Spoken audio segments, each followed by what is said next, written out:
Hi, Steve. Hi, Sarah. First off, congratulations on winning the Moment Magazine Karma Short Fiction Contest.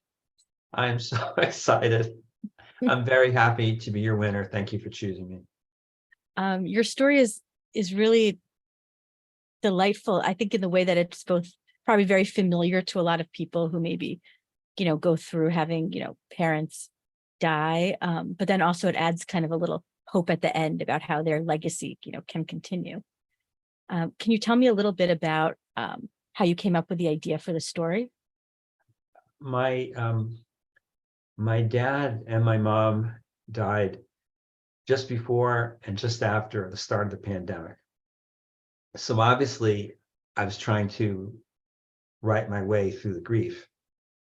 But in those same years, my favorite high school English teacher turned 90, and I wanted to commemorate the student-teacher relationship, but also our friendship.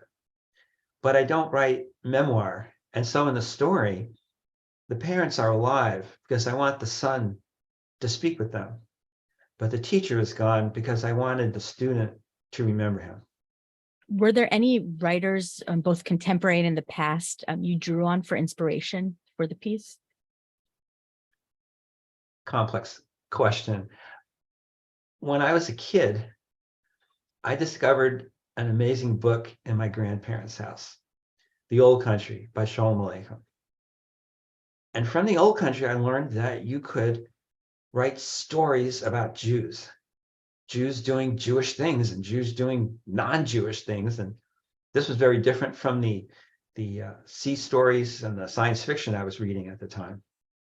And I grew up was very influenced by Marge Piercy and John Updike, who have written so much about families and who never missed a detail. And I try to write the same way. I pile up details and then I sift through them like tea leaves to see what they're trying to tell me. But when I was writing arguing with Reinfeld, the story that was the writer who was uppermost in my mind was Ray Bradbury, not for what he wrote, but for his advice to writers. Don't think, write. And this was so inspiring as I wrote the story that when I typed the last sentence and then realized I had typed the last sentence, I was both surprised and disappointed because this little world I created was done and I couldn't live in it anymore. It sounds like this story is maybe a departure from some of your other stories in the past that have focused on sci-fi.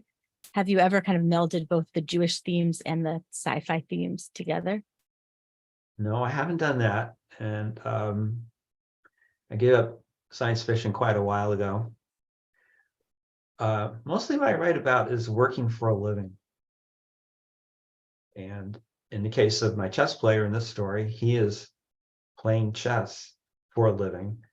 And something I'm interested in is what happens when you make your living from your passion. What happens to your passion once it's your living? Is that something that sort of you've gone through yourself? Surprisingly, yes.